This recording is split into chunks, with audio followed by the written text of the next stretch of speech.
नमस्कार दोस्तों, मैं हूं नवीन पाटीदार और आप देख रहे हैं वॉइस ऑफ एमपी। अफीम किसान हो या फिर और कोई किसान, लगातार वॉइस एमपी की टीम प्रमुखता से किसानों की मुद्दों को उठाते आई है, सरकार तक उनको पहुंचाने की कोशिश करते रहे हैं। और साथ ही अगर बात करें जिस तरीके से मालवा का जो हिस्सा है, नीमच, मंदसौर, रतलाम, साथ ही अगर बात करें तो प्रदेश भर में एक बड़ी समस्या बनती जा रही है नीलगाय यानी कि रोजड़ों की। जिस तरीके से वे आतंक मचाते हैं, किसानों की फसल जो खड़ी रहती है खेत में उसको पूरी तरह से नष्ट कर देते हैं। झुंड जो है यहाँ खेतों से निकलते हैं। साथ ही अगर जब किसान भगाने जाता है तो वे हमलावर भी हो जाते हैं और किसानों पर हमला भी कर देते हैं। इस तरीके कई खबरें, कई तस्वीरें भी सामने आई। साथ ही अगर बात करें तो रोड पे जब वाहन गुजरते हैं या फिर बाइक चालक निकलता है तो रोजड़े झुंड के साथ आते हैं रोड पर और दुर्घटनाग्रस्त भी होती है। कई बार तो इस तरह की खबरें भी नीमच, मंदसौर से निकल के आई जहां पर रोजड़ों के चलते कई लोगों की मौत भी हुई है। साथ ही अगर बात करें इस मुद्दे को लेकर जो है मंदसौर के विधायक विपिन जैन ने विधानसभा सत्र में प्रमुखता से उठाया, किसानों के मुद्दे को उठाया और उन्होंने सवाल खड़े किए कि किस तरीके से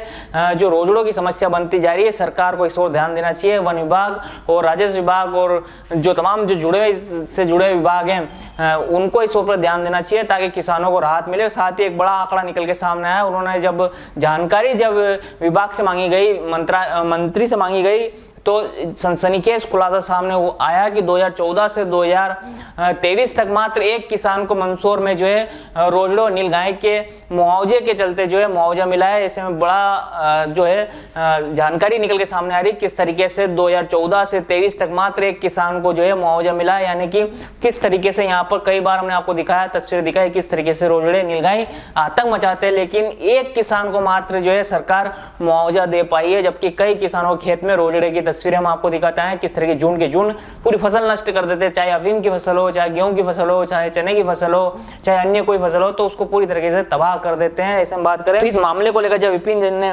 मंत्री करण सिंह वर्मा से उत्तर मांगा तो उन्होंने कहा कि राजस्व विभाग और वन विभाग सर्वे करता है, उसके आधार पर मुआवजा दिया जाता है। इस तरह की बात उन्होंने कही है। साथ ही अगर बात करें तो फिर विपिन जैन ने कहा कि 25% मुआवजा नुकसान होने पर जो है मुआवजा दिया जाता है। आवेदन भी किसान देते हैं लेकिन उस पर कोई सुनवाई नहीं होती। मात्र मेरे विधानसभा में मात्र 2014 से 23 तक एक किसान को मुआवजा मिला। कितनी बड़ी बात, शर्मनाक बात है। किसान अन्नदाता की सरकार अपने आप को भारतीय जनता पार्टी कहती है, लेकिन जिस तरीके से जो आंकड़ा निकल के सामने आया है कि एक किसान को मुआवजा दिया गया है। साथ ही अगर बात करें तो विपिन जैन ने किसानों के पक्ष में एक बड़ी बात यह भी कही कि सरकार को या फिर हम सभी को मिलकर एक कोई योजना बनानी चाहिए जिससे किसानों को राहत मिले नीलगायों रोजड़ों से। साथ ही किसानों को बाड़ा जाली बनाने के लिए राशि भी दी जानी चाहिए। एक बड़ा मुद्दा उन्होंने उठाया, बड़ी मांग उन्होंने की है कि किसानों को अगर नीलगायों पर जिस तरीके से अंकुश नहीं लगाया जा सकता है तो कम से कम किसानों को उसकी खेत की रखवाली के लिए, चारों तरफ बाउंड्री के लिए मुआवजा, बाड़े के लिए राशि देनी चाहिए। इस तरह की बात जो है विपिन जैन ने कही है।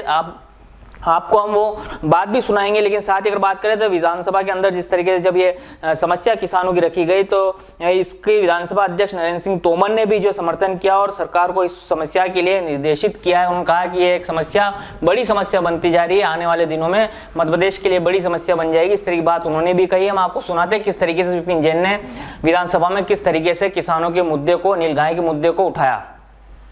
माननीय अध्यक्ष महोदय, मैं आपके माध्यम से मंत्री जी को बताना चाहता हूं कि मेरे जिलों में सबसे बड़ी किसानों के लिए एक समस्या है, वो है घोड़ा रोज की, जिसे रोजड़े बोलते हैं।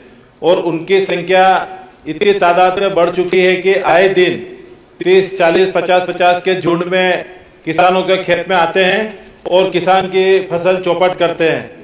और इसके अलावा इससे रोड दुर्घटनाएं भी इतनी हो रही है और कई व्यक्ति अपने प्राण तक गंवा चुके हैं। माननीय मंत्री जी ने मेरे उत्तर के जवाब में, प्रश्न के जवाब में बताया है कि हम मुआवजा देते हैं। तो माननीय मंत्री जी, आपके माध्यम से मैं माननीय मंत्री जी को कहना चाहता हूं कि इसमें एक नियम है कि 25% से अगर अधिक नुकसान होता तो मुआवजा दिया जाता है। और मेरे पूरे मंदसौर जिले के अंदर 2014 से 2023 तक केवल एक किसान को मुआवजा मिला है और वो भी मात्र 9,000 रुपए मुआवजा मिला है। और ये जो जानकारी मुझे मिली है आपके विभाग से ही मिली है। तो मेरा माननीय मंत्री जी से निवेदन है कि ये समस्या दिन प्रतिदिन बढ़ती जा रही है और इसकी रोकथाम के लिए सरकार क्या प्रयास करेगी ताकि जिससे रोजड़ों की संख्या कम हो और हमारे किसान भाइयों का जो नुकसान हो रहा है फसल का वो भी कम हो और जो जान माल की हानि एक्सीडेंट में हो रही है रोड पर वो भी कम हो। माननीय मंत्री। माननीय अध्यक्ष महोदय, मैंने प्रश्न के उत्तर में दिया है ये सही है कि घोड़ा रोजले जो नीलगाय फसल शक्ति वन का RBC-4 के खंडिका 11 का के अंतर्गत राजस्व वन विभाग संयुक्त दर बनाकर उनको राहत राशि देते हैं। मैंने प्रश्न के उत्तर में ही बता दिया था, फिर भी दोबारा ही बोल रहा हूँ मैं कि कोई वन्य प्राणी खेत में नुकसान होता है या कोई परेशानी होती है तो दोनों राजस्व विभाग और वन विभाग दोनों संयुक्त सर्वे करते हैं। उसी के आधार पर उनको वो जितना मुझे प्राप्त हुआ था हमने दिया भी है।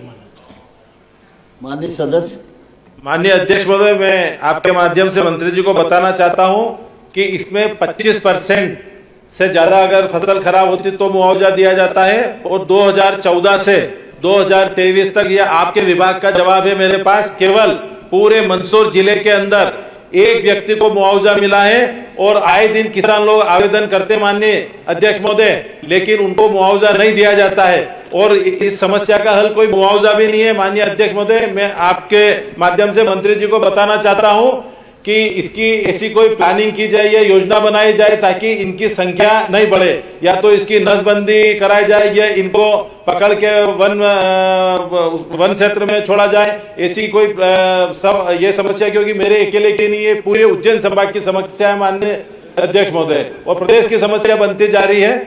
सब भंवर सिंह जी आगे, माननीय मंत्री हैं? भंवर सिंह जी आगे। माननीय अध्यक्ष महोदय, माननीय सदस्य ने कहा है कि सिर्फ एक प्रकरण में सहायता मिली, फसल आने के उसमें 10 प्रकरणों में 67,716 रुपये का हमने भुगतान कर दिया गया है। माननीय अध्यक्ष महोदय, माननीय सदस्य की चिंता है कि इनकी रोकथाम के लिए, तो रोकथाम के लिए हमने वन विभाग में सड़क किनारे वन प्राणी की उपस्थिति में सूचक बोर्ड भी लगाए गए हैं। रोकथाम के लिए मध्य प्रदेश में कहीं भी जहाँ वन विभाग की ज़मीन है वहाँ हमने बेड ब्रेकर भी लगाए हैं, तो रोकथाम की हम व्यवस्था कर रहे हैं। और अगर मान लो हमने एक आध दो बार यहाँ के जो नीलगाय बाकी वन प्राणी है इनको हमने बाहर भी छोड़ा है, और इसकी मैं वन विभाग से बात करूँगा कि रोकथाम के और क्या अच्छे उपाय हो सकते हैं, मैं करूँगा। माननीय अध्यक्ष महोदय, मैं आपके माध्यम से मंत्री जी को बताना चाहता हूं कि इनकी संख्या अब लाखों में पहुंच गई है और आए दिन किसान इनसे परेशान है। या तो किसानों को बाड़ लगाने के लिए राशि दी जाए ताकि अपने खेत के चारों ओर वो तार फेंसिंग करें, उसके लिए इनको किसान भाइयों को सहायता राशि दी जाए। राजेंद्र जी, तो मेरा मंत्री जी और डिप्टी चीफ मिनिस्टर साहब से आग्रह है कि इस मामले में संबंधित विभाग और विशेषज्ञों से सलाह करके हमको कुछ न कुछ व्यवस्थित योजना बनाना चाहिए, क्योंकि ये धन भी एक तौर से विकसित हो रहा है और ये जितना ज़्यादा बढ़ जाएगा तो निश्चित रूप से प्रदेश को आगे दिक्कत का सामना करना पड़ेगा। अध्यक्ष महोदय, मैं आपके सुझाव पर माननीय मुख्यमंत्री जी का ध्यान भी आकर्षित करूंगा और हम इसके ऊपर निश्चित रूप से कोई एक कारगर कदम उठाएंगे। धन्यवाद। बिरबल, हमारे महल की ये क्या बुरी हालत हो रखी है। इंस्पेक्टर साहब, यही है वो दरिंदा जिसने हमें दीवार में जिंदा चुनवा दिया था। गिरफ्तार कर लीजिए इन्हें। अनार करे तुमको तो मैंने जिंदा दीवार में चुनवा दिया था, तुम बाहर कैसे आई? जहापनाह, मैंने तो आपसे पहले ही कहा था कि अनारकली को बाप जी AAC ब्लॉक से बनी दीवार में चुनवाते हैं, लेकिन आपने मेरी एक नहीं सुनी। अब भुगतो। बाप जी AAC सीमेंट ब्लॉक्स, इसमें ना सीमेंट और रेत की जरूरत होती है, ना ही तराई करने की झंझट। लाल ईंटों के मुकाबले ये ज्यादा मजबूत, किफायती और फायदेमंद है, क्योंकि वाटर प्रूफ के साथ साथ ये साउंड प्रूफ भी है। काश मैंने अनारकली को बापजी ब्लॉक से बनी हुई दीवार में चुनवाया होता तो मुझे ये दिन नहीं देखना पड़ता। आप जहांपना जैसी मूर्खता न करें। अपने घर, भवन या मकान को बाप जी AAC ब्लॉक से ही बनवाएं। बाप जी AAC ब्लॉक्स, स्टील से मजबूती,